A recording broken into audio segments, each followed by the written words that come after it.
Hello and welcome back to another episode of the Blue is the New White podcast. A couple of things before we get to today's guest. Number one, this is how I sound. Deal with it. I just got over an illness, but I could not miss the interview today because this guest, although she's been on the show before, is just unbelievable. And I thought it was imperative to the Blue is the New White audience to get her back on and share her story. So I did not want to reschedule, so you're going to have to listen to my sick voice throughout the entire podcast. You're welcome. Anyway, the returning guest, Jamie McMillan, the founder of Kickass Careers. She was on the show about 2 years ago in 2020 when I first interviewed her, and she has one of the most inspiring, incredible journeys through the trades that I have ever heard. And she's probably one of the most genuine people that there is and genuine advocates of the industry. So if you haven't listened to that episode, make sure you go back in the playlist, listen to that episode, and catch up on her journey. This episode, though, today, she's going to fill us in as to what she's been up to over the last couple of years since she's last been on the show. And it's actually pretty incredible. She was held up in isolation, during COVID for a long time. It shut down her speaking career or trade career as it did for a lot of people, right? And so she began volunteering at a homeless shelter. And as she says, helping others is helping yourself. So she got a lot of fulfillment from that. She then found a new speaking agent and teamed up with with an old friend, right, who has an initiative called Helmets to Hardhats, which has been prominent in the U.S. for the last 10 years or so, but is now moving its way to Canada. And it helps veterans raise awareness to the skilled trades and partners with the building trade unions to help with placement and education and all this stuff for those who have served their country to get them working in the skilled trades. Just an incredible initiative. Really excited to see where that goes over the next few years, but she just started that in April. She's also working on a new personal brand and has a lot of great things coming up that supports the industry, talking with corporations and people and just a lot of exciting stuff. So we're going to talk to her today all about what happened between then and now and what's going to happen in the future. So don't miss this episode, and also don't forget to subscribe to this channel and on our website at bluesthenewwhite.com to receive all the latest updates. Listen, as always, the show's not monetized. We don't run ads. We rely strictly on the word of mouth from our listeners to further this mission. So if you enjoyed this episode, please take a second to rate it, review it, and share it. The future generations of tradespeople depend on it. They depend on you. So thank you again, and enjoy this episode of the Blue is the New White podcast with the great Jamie McMillan. Hello and welcome back to another episode of the Blue is the New White podcast. I have got a returning guest today, one of my favorite guests. All my guests are fantastic, but you guys know Jamie. If you don't know Jamie, you should know Jamie. If you don't want to know Jamie, stop listening right now and just turn this shit off because she's awesome. She's the founder of Kickass Careers. She has sent a ton of great guests my way over the last couple of years. Coming back on the show today to kind of catch up with us and see what's been going on the last couple of years since the last time she's been on the show. Welcome back, Jamie. Thank you. It is such an honor to be here. And thank you for interviewing everyone I send your way. Thank you for sending such cool people my way. So I'm super excited. Why don't we, before we actually catch up, why don't you do kind of in a nutshell version for those who actually don't know who you are, of who you are, where you came from, and what you're doing now, and then we'll do a more in-depth recap of the last 2 years after that. Okay, absolutely. Yep. I'm just an ordinary person who had struggles growing up with ADHD, learning disabilities. I got picked on and bullied for being in special education classes. Did really good in high school when it came to shop classes and creative hands-on learning. But the minute you stuck me in an academic class, I sucked.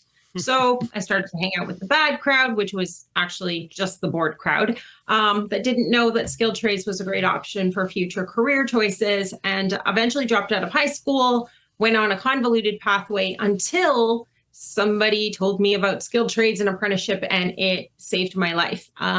So I didn't discover the skilled trades until I was almost 27 years old. So it'll be 20 years coming up soon that I've been in this industry. And yes, that's how old I am. I absolutely love it. And it has changed my life and brought me down pathways that I never, ever thought imaginable.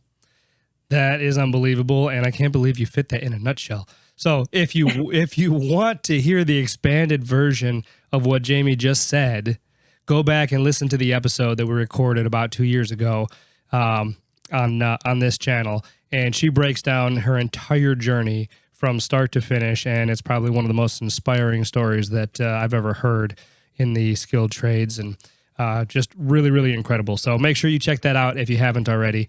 So, Jamie, what's been going on? I mean, it's been 2 years since we've talked. To see all your stuff all over social media. You're sending all these cool people my way. It's like, but we haven't had a really good chance to catch up. So, tell me, what's been going on? Well, as everybody can identify with, COVID kind of threw a monkey wrench at all of us. And I went from working on the tools as a skilled trades professional, because I'm both an iron worker and a boiler maker, and a professional speaker, to all of a sudden every single speaking gig I had got canceled. A lot of job sites for a while were shut down. And I just ended up being this social person stuck in a condo in the middle of a city by myself. And they're like, everyone has to self-isolate. And I literally went crazy. So the first thing I did was I decided that I wanted to volunteer at a homeless shelter. So I started working at a homeless shelter. Luckily, I knew the executive director of the YWCA here in my hometown of Hamilton, Ontario. I'm Canadian. And I reached out to her for the volunteer position, and they got some money from the government. Wait. Before you go on, I'm sorry. I'm gonna interrupt you when I have questions. Is that all right? Yeah. Oh, okay. Yeah. Okay, great. What led you to wanting to contribute and volunteer at a homeless shelter? Well, okay, so I didn't touch on this in my quick nutshell thing a minute ago, but years ago, I had done a program to become a personal support worker. My parents wanted me to be a nurse, and a lot of us, do what our parents want us to do. So they guided me down that path, and it was a quick 20-week program at a college that I could get into as a mature student because I dropped out of high school. And I worked in that industry for a couple of years, and I really felt good working with people. Helping others is helping yourself, as they say, and it's true. But I had a lot of empathy, so it was a hard job for me to keep, you're supposed to keep work at work, and then you go home and you have your personal life. But I was allowing the two to collide into each other, because it was like when they would get sick and I would lose them, it was like losing my own grandparents. Yeah. But here, years later, after mentoring and supporting people through Kickass careers and into trades journeys and meeting and working with so many different people, it just seemed like something I'd like to do as a volunteer. I'd already done a lot of work with the YWC as a committee member of their stakeholders committee. So I was already doing stuff in the community, and I just seen this as a way to get out. And if you were working in a sector like that, you were considered an essential worker, so you didn't have all the stipulations to isolate by yourself. Okay, got it. Thank you for clarifying that. That's awesome. Yeah. So then she passed my name down, and I ended up getting this paid position to work in this sector.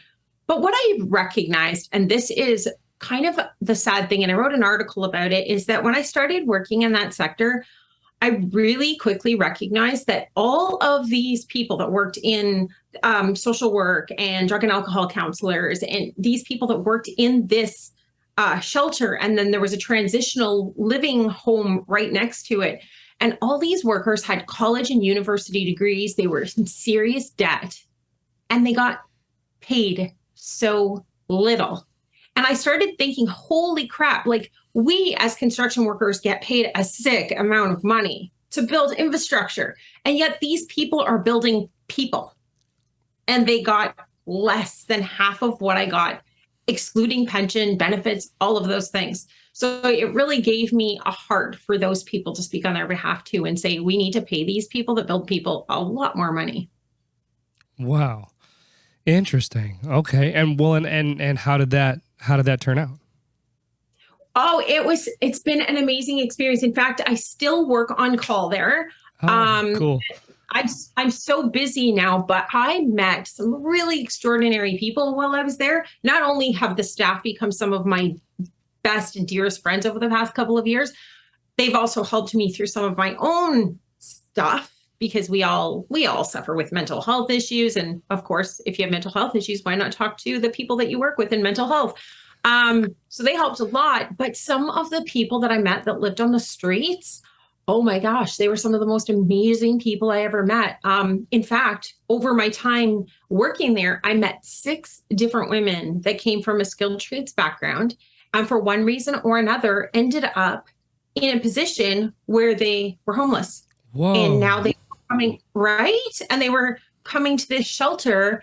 And because of the situations that they had encountered with injuries at work, mental health issues, being picked on, bullied, discriminated against, whatever it was, they all had a different, really sad story for why they ended up there. And I was able to share their stories in an article that I wrote in a magazine. And yeah, there's just such a, it just goes to show us that any one of us can end up in that position someday, and that we should, really get to know these people that we see on the streets, because sometimes we judge them before we know their story. There's some pretty crazy stories out there. Yeah, absolutely. And I think that's important and often forgotten these days, right? It goes back to like a stoic mindset, right? Like everything is borrowed, right? You don't know what tomorrow brings, and you take nothing for granted. And these sound like some really good examples of why you should keep that perspective, right? And what can happen in between. Oh, absolutely. Yeah, we have a very, very, she was a very wealthy, successful, rich person that got into an accident and can't remember anything. And now she's in a constant state of psychosis, and she literally lost everything. Oh my And gosh. she's, as she says, because the things that she does remember, she said she used to flip houses like pancakes. So she was a very successful person at one time, and one tragic accident changed her whole life, and now she's homeless. Wow. Oh my gosh. All right, so let's move on to something happier. Yeah. For Okay. so what else? I mean, that's super awesome, and I mean, as if I couldn't respect you even more for the things that you've already done. That just adds right to it. So much respect for that, and for your motives behind it as well. So what else have you done in the last 2 years? Where did that homeless thing lead you, and how did you come out of the COVID situation? All right. Well, I ended up working from all the way when the pandemic started, pretty much up until the school year. About October of that following year is when all of a sudden the teachers were like, well, we can't get in the schools, but they ended up going virtual. So I had to learn how to get good virtually, which was, I a real remember challenge. watching that. I remember you posted some stuff about that. I remember kind of watching your journey on doing virtual stuff, and seeing it getting better and better and better and better. It was hard because there's just that physical interaction and engagement with people in person. And now all of a sudden, sometimes I was speaking to classrooms, like I'd be speaking to hundreds of students on a Zoom call, but I couldn't see any of them. Yeah. The only person I could see is myself.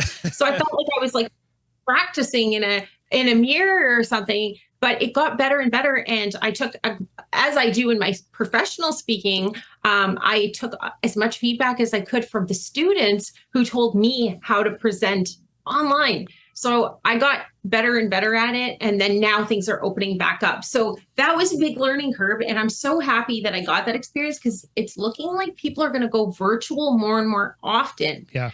And then, exciting news, I ended up getting a speaking agent. So now Tammy Adams is my speaking agent, and she is absolutely amazing. So that's been going good. And I've been picking up more corporate because I'm kind of in a position right now where I'm looking to transition.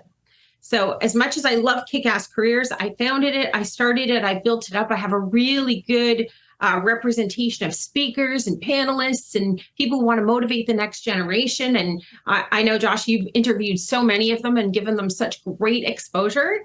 And I kind of want to leave it to one of the team members to manage and move on to branding Jamie McMillan as made in the trade and reach more of those corporate industries now, because I've spoke so much to the school industries. Now I want to go to the corporate industries and say, this is what I'm hearing from the schools, and this is what you need to do to get in there and talk to them and inspire them to fill these labor gaps for the future. So I kind of have some more expertise on that now. So that's where I'm transitioning to now. That's awesome. All right. So I got to say, that's really cool, because you built this platform in Kickass Careers, and you've built it to a point.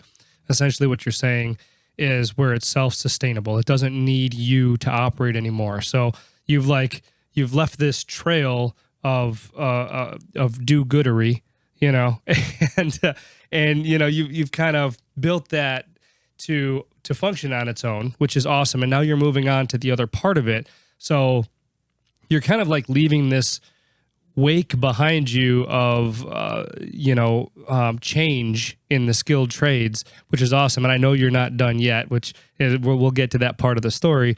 But the corporate aspect of things, are you talking about now you're going to go into like the businesses of skilled trade businesses and talk about what you've learned from the students in the schools? Absolutely. So I'm building it into all different types of motivational stories, and I'm speaking to educators, industry leaders. I've been reached out to by like associations, like the home builders associations and insulators associations. And I have one of my bucket dream keynotes coming up where I get to speak to an organization called Skills Canada. So I've worked at the provincial level, but they also have national levels and they have international levels. So you have Skills USA, and then every state has a chapter, and we have Skills Canada, and every province has a chapter. So I've worked with Skills Ontario for years, and now I've just picked up a keynote with Skills Canada for their national competition. I'm so excited about it. But yeah, I want to go up. I sort of want to talk to the educators, the employers, the industries that are up at the top that can start affecting change from the top down, because many of us are trying to do it from the bottom up, and we're the real voices going in with that credible story, the authenticity to support it. But I think that those people sometimes in upper management don't really understand the impact of what we're doing at the grassroots level. So I want to go in and talk to them more as a kind of an expert on like, this is what you need to do to reach the next generation of skilled trades professionals. And this is the type of outreach you need. This is how they want the presentations presented. This is the verbiage you have to use. Like, there's a lot of things that are changed about these upcoming generations, and they like fast information, engaging information. They definitely don't want some pale, stale old person standing in front of them talking like a corporate executive. They want cool people that have guitars in the background and listen and have signs that say "success is the best revenge." Those kind of people. Yeah, no, exactly. That's really awesome, and I think that's necessary, because essentially what you're saying, and correct me if I'm wrong, but we need the decision makers to make better decisions, right? And it comes down to a marketing play. Know who you're talking to. Right. And I've said that 1,000 times on this show, in the book. I mean, we collectively, as the skilled trades industries, as educators, as, the people that are trying to influence the decisions of the next generation, we've got to find a way to actually speak to them instead of, just this monotone, oh, you have to go to college, or oh, you have to do this. Even if we're talking about the skilled trades, to your point, it means a whole hell of a lot more coming from, actually, probably even more so than me or you talking to students, another student, right? The younger that you get to be an advocate in that industry. That's why I like Paige Knowles, right? Paige, 19 years old. What she says to her peers is infinitely more impactful than somebody in their 50s, somebody in their 60s, right? I mean, that's the way that it is. Exactly. Yeah. It's a perfect example. And that's sort of why I'm not, by no means am I leaving Kickass Careers and leaving that student engagement, because I'm a child inside and I still need that student engagement to keep me feeling alive. I just over time will probably sort of semi-retire from my constant gigs in schools and then start transitioning more and picking up those corporate pieces And you're exactly right. I mean, if you send somebody into a school to speak about metallurgy, no one's going to want to listen, but send some badass looking welder to go in and weld with the kids at the shop. And now you're going to inspire kids to be a welder. Yeah, that's exactly right. Have a boom box strapped to their belt, come strolling in with rock music and, let the sparks fly, man. Absolutely. Exactly. Yeah. No, that's really great. And that Skills Canada thing is huge too. Because I know the Skills USA, the annual conference, I mean, there are thousands and thousands of people that attend that thing. So, yeah. So is that going to be one of the biggest events that you've spoken at? Well, so I'm speaking to more of the corporate side of it. So I'm not actually speaking at the competition. This is the prep for the competition. So this is the big gala dinner and then the great big prep for the competition, which I get to do at, I believe it's Red River College. So I'm excited about going to that. So it'll be all the organizers, the industry that supports it, their affiliates. So that's cool. Now, if I nail this, there's a really good chance they'll ask me to keynote at the big competition. So we'll see. I think some of my biggest audiences have been in the few thousands. So if I get the national competition, then yeah, I think I'd probably have that many in the audience. That is so cool. I don't know about you, but for me, the more people I'm talking to, the easier it is. People look at me weird when I say that. It's a whole lot harder for me to have a conversation with 5 people than 500 people, and a whole lot easier for me to have a conversation with 1,000 people than 500 people. I don't know what it is, if it just kind of blurs all together or what. The light. Yeah. Maybe that's it. So I'm getting over this now. I never had an issue talking to kids. I was always like, I know more than them about my industry. It was talking to adults that actually know more about the industry than me. And they're like, I've been in for 50 years and there's this girl standing on the stage talking about it. And then I was so worried I would say something that was wrong, or they would ask me a question that I didn't know how to answer. So I had to get really comfortable with being aware that no, I didn't know more than my audience. And that if they asked me a question, I didn't have to fake it till I make it. I could just honestly say, can't answer that question. And once you are honest, and your vulnerability is showing, they appreciate you a lot more and you get more respect as a speaker. Yeah, you get more respect overall as a person, I think. And it's a huge lesson that I think a lot of people need to learn, because I've been in a lot of circumstances where you ask somebody a question and you can clearly tell if they're pretending to know the answer or if they really do know the answer, and infinitely more respect for those who say, you know what, I honestly don't know, So take that as a lesson out there, kids. Oh, exactly. And I'll be honest with you, kids, it's hard to speak to kids. Some people have an issue speaking to kids. I don't know why I never did. And I always say it's just because I'm an ADHD child at heart myself. But kids are actually supposed to be a more difficult audience, and they don't like bullshit. And they see it's so amazing how, and when they ask you questions or they give you feedback, they have no filter. Like, they're not trying to edit out, especially the elementary students. Ask them about how you did in a presentation. They're going to answer you with no concern about how it makes you feel, because they're just being honest. And that's the coolest way to build your presentations. That's awesome. How refreshing. You have to have a thick skin and a good sense of humor and be like, okay, this 7-year-old is telling me, Right. Meanwhile, you get home and just, cry in the bathtub for 4 hours. The fetal. Yeah. Little Timmy told me I sucked. But no, that's great. And I'm so happy to hear, about your success and the direction that you're going. I think that it's phenomenal and much needed, obviously, in this industry. So thank you for all of that. So aside from the Skills Canada thing, what else are you doing, and what other directions are you going? Okay. So the big one. There's a big one, Jamie. After all the shit you just told me, there's a big one. Absolutely. Yeah.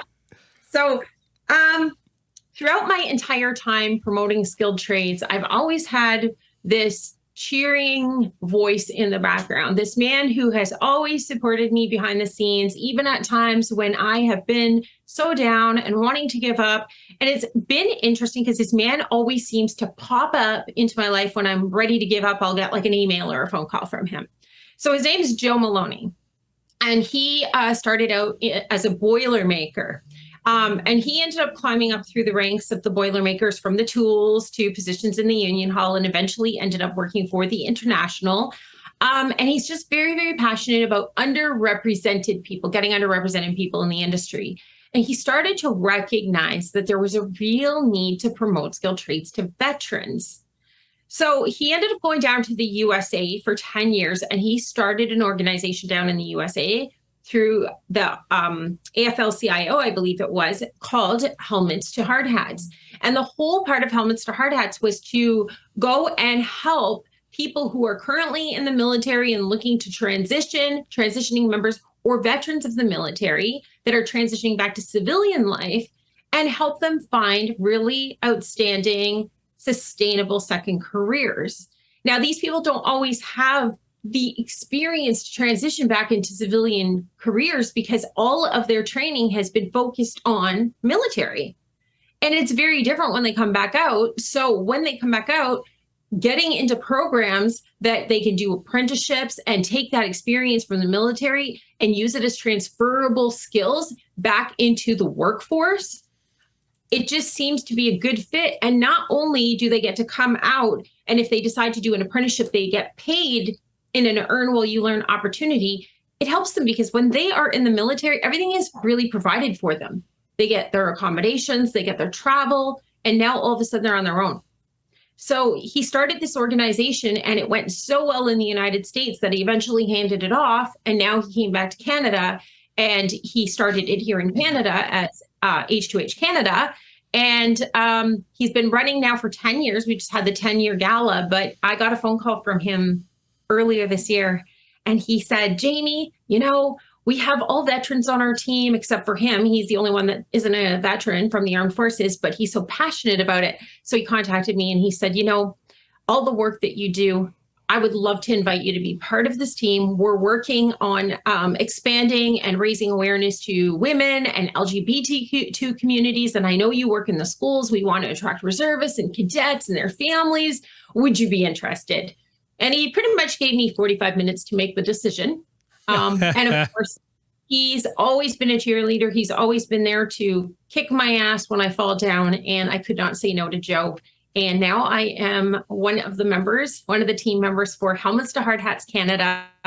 And I only started in April, so I don't know everything about the program, but I love working with this program, and I love giving back to the people that have put their lives on the line for us. That's absolutely amazing. It's like you're just hitting one sector after another, and continuing that wake. That's fantastic. And Joe Maloney, that name sounds familiar. I have to be connected to him somewhere. It sounds so familiar. Maybe LinkedIn or something. I don't know. But after this show, I gotta go look around in my social media because it just sounds so familiar. But no, that is really, really cool.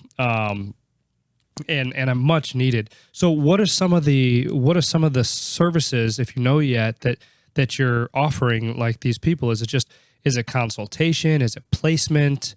Is it just awareness? What is it? Well, we're raising awareness about the building trade. So it is specific to the building trade unions. So we work with the building trade unions, and we work with the affiliations and companies and organizations that employ through the building trade unions. So what's happening is when they're coming out of the armed forces and they're looking to transition, then they sign up as members on the H2H platform. So they go to the website. For us, it's Helmets to Hardhats Canada. There's one in the United States as well. They can go over to those websites, and then they sign up as members, and they provide their military ID, or if they're the immediate family member of somebody, then they can also use their ID. And then what we do is we connect with them. We find out, what they're looking for, what experience they have. And then it's kind of like a referral service. And then we have conversations with them and find out, what they think they'd be best suited for. We tell them a little bit about the different opportunities. And then once they go over the website and they decide what career choice they want to go into, then we just refer them over to those different career options. So we'll refer them to the training directors, or maybe they're looking for a role, an administrative role. Maybe they want to get into project management. So we'll send them to some of the big companies, the big construction companies that we're partnered with and affiliated with. And then we just try to help set them up with those careers.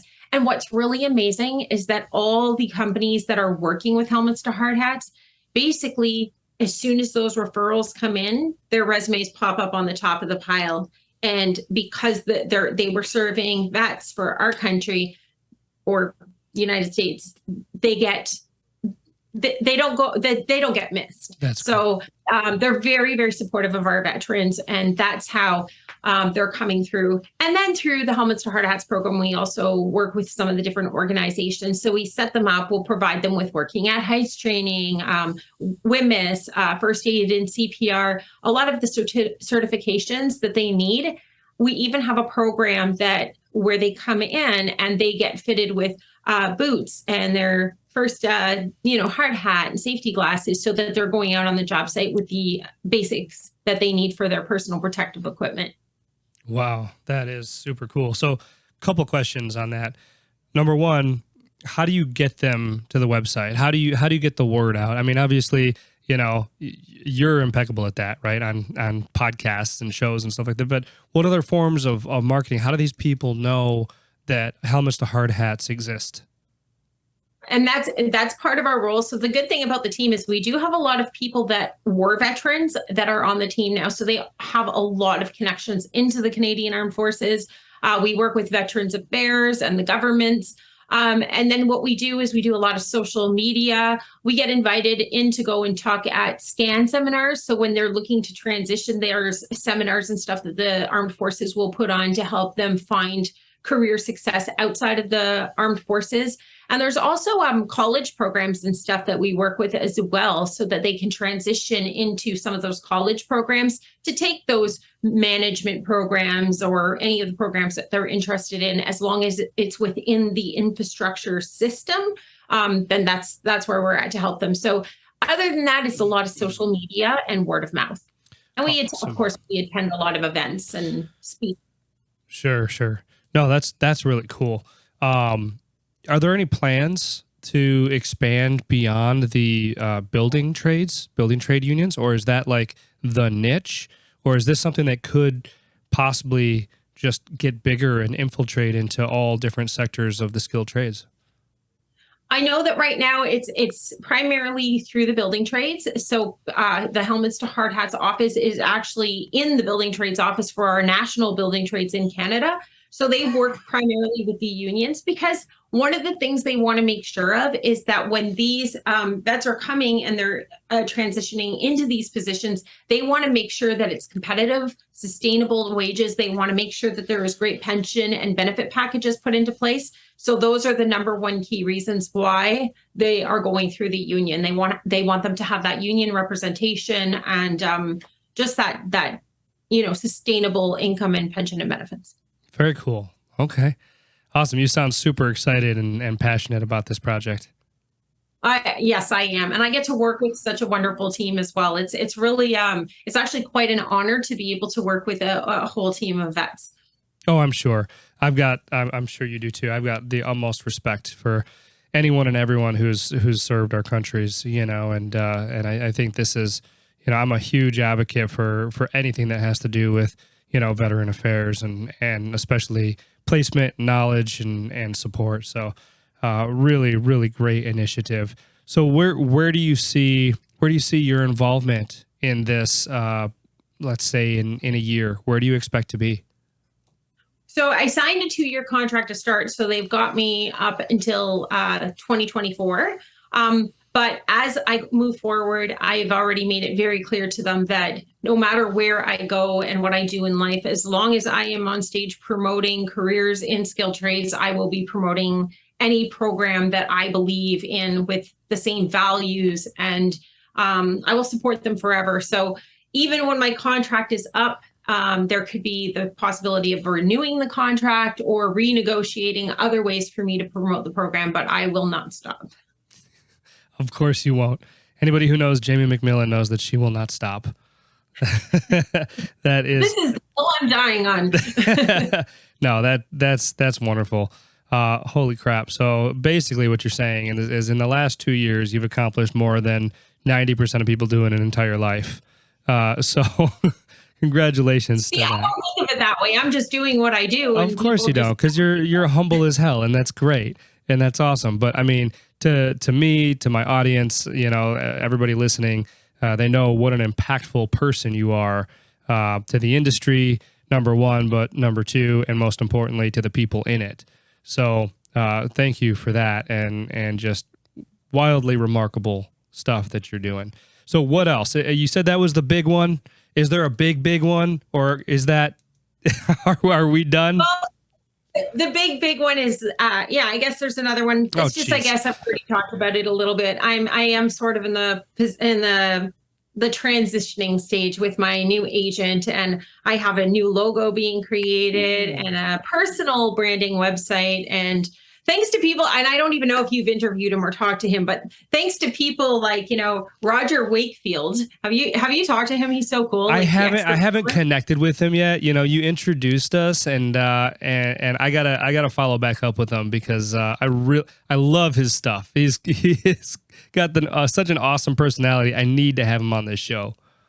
Oh yeah, you do. He's just such a blast. But people like him, and even like Jeremy Bout from Edge Factor, like these people are all like, Jamie, we love that you're doing Kickass Careers, but you try to represent this whole brand, and you really need to represent yourself sometimes. So, just advocate for yourself, get out there and represent as Jamie McMillan. And I started thinking about it, and I always kind of felt selfish to do that. But now everybody's saying, no, you can't. You've got to just go. Like Roger says, he's like, nobody's buying Milwaukee, the brand. They're buying the Milwaukee drill. And when they want to hire you, they're not trying to hire all of Kickass Careers. They're trying to hire you to do a job. So stop just going under this Kickass brand and go as yourself. And so I took that feedback, and I really had to think about it, because I felt guilty doing it, because I want to represent a whole team. I want my team to all be just as successful. But yeah, sometimes you just have to, do things that are going to help you move forward. And I'll be honest with you, and this is a little bit of a, I don't know. Anyway, it's a little bit of a triggering thing, but I, like everybody else, I suffer with ADHD. I suffer with mental health issues. And doing all these things actually keeps me busy, so I don't have to focus on those things. And when you keep yourself busy and you do good things, it helps you not to focus on the negative things. So that's why I keep going. No, and I think that's important. I hope my audience is taking notes, by the way. But it really that is super important, and I can tell. There's trepidation in your voice. So I know that you're still kind of struggling a little bit with the fact that it's a personal brand, right? And this is you as opposed to your team, and I want you to know that I get it. Like I've been there. It almost feels sometimes selfish, like, hey, I'm doing this and I'm benefiting from this, but I've got all these people over here, when in reality, Roger's right. You can make twice the impact and still take care of your team. You can have your cake and eat it too this way, really. Yeah. And so I think you're making the right choice, and I think that it's going to I know that it's going to absolutely blow up. And to your point, it's going to be all for the better. It's going to be all for the good. And there's nobody that's in your circle now that's not going to be in your corner, right? Yeah. I mean, yeah. Yeah. So amazing stuff. I can't wait to see the new logo. When's that going to be released? Oh, well, I had to send some more of my ideas to my person who's helping. So it happens to be my speaking agent's brother-in-law. So he's a graphic designer, website design builder. And so he came up with a couple of concepts. And when you have something in your mind and then somebody shows you something else and you're like, oh my God. Yeah. Oh my God. Yep. So so he came up with a concept that absolutely blew my mind. So we're coming up with a logo, and then I'm going to have like a smaller symbol logo that will go on stickers and stuff. That's super cool. I know exactly what you're talking about. The cover for my book was that way. Like I had drawn up a cover to my book and sent it to my editor, and they were like, oh, hey, this is great, but what about this? And I was like, that's way better. That's way better. Yeah. than mine. So no, I get it. That's super cool. Oh man, I can't wait to see it. Me neither. I can't wait. So we'll probably have another meeting in a couple of weeks when he finishes up with these concepts, and then we're going to move forward with building the website. And then from there, it's just I'll send you some stickers as soon as they're printed. Yeah, that'd be great. That would be I'm great. getting this so that they don't have. I want my brand to be my brand, but when I have the stickers, I don't want my name to be on the stickers. So I'm just going to have my catchphrase made in the trade so that they're universal and everybody can wear them, because I don't want people walking around with my name on their hard hat stickers and stuff. So there you go. Yeah, you've got your boundaries. You've got your line. Exactly, I'll have a personal brand, but my name's not going to be on it. Damn it. Yeah, exactly. No, I think that's great. Plus, "made in the trade" is a really cool catchphrase. Yeah, it just came to me one night. It was so funny. Somebody's telling me I need to come out with something, and I don't remember how. I think it was online, and there was something about somebody was laying on a hammock or something, and it said "made in the shade," and I was like, "Made in the trade." I love it. And then awesome. you can do it as like, "You've got it made in the trade," or you can tell a story about how you were made in the trade. That is so cool. Oh, that's really cool. Yeah, I'm excited. I'm excited to see where what the future holds for you. I'm excited about your new speaking agent. I actually have a meeting with her set up where I'm just this morning we were talking. I think I'm in Nashville next week, but the week after, I think we're gonna try to connect. You're gonna love her. She's so bubbly and fun. Yeah, no, I'm looking forward to it. She seems super cool. And I'm excited to see what she does for you too, and where she can get you in, and what kind of impact you guys can make together on this industry. So really, really fun stuff in store, huh? Yeah. Oh, I'm excited. She already got me one speaking gig that we did together, and so we have our big banks in Canada, and one of our big banks is Scotiabank, and I did an entrepreneur event for one of their women's initiatives. And they were just blown away. So now they're looking at something for 2023, and it might be a media campaign. Ooh. See where that goes. We're excited. Super cool. All right, listen, we're running close to the end here. Is there anything else, Jamie, that you wanted to share with the audience?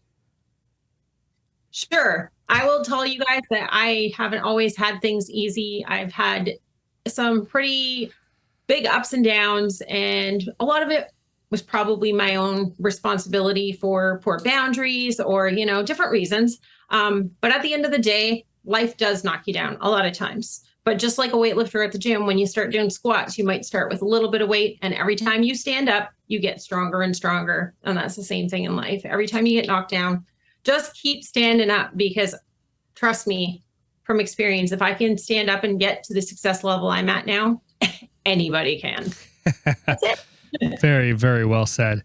That's really awesome. I can't thank you enough for coming back on the show and sharing all that with me and my audience. We've got to do this. Maybe let's not let another 2 years pass before we do another one. I'd love to catch up in another year and see where Helmets to Hardhats is at. And what other 9 things you've accomplished since then as well. I'm sure there will be more, and I will be happy to connect. Awesome. Well, Jamie, where can people find you? Where can they find Helmets to Hardhats? Give me all the goods. All right. Well, Helmets to Hardhats is both in Canada and the United States, but it's 2 separate websites. So Helmets to Hardhats, you can Google it. You'll get both that'll come up. You can find me at kickasscareers.ca. Or .org. And then in a very short amount of time, you will be able to find me at jamiemcmillan.ca, because jamiemcmillan.com is taken, and whoever has that, call me. I'll buy it from you. And then, of course, on our social media, I'm at Jamie McMillan on Instagram, Made in the Trade, and then Kickass Careers is also on TikTok, Facebook, Instagram, and all the other ones that my team takes care of, because I suck on that stuff. Awesome. Well, Jamie, I can't thank you enough. Thanks again for coming on the show and sharing your story and your accomplishments, and can't wait to see what you do. All right. I'm looking forward to catching up again. All right. Thanks. Take care, Jamie.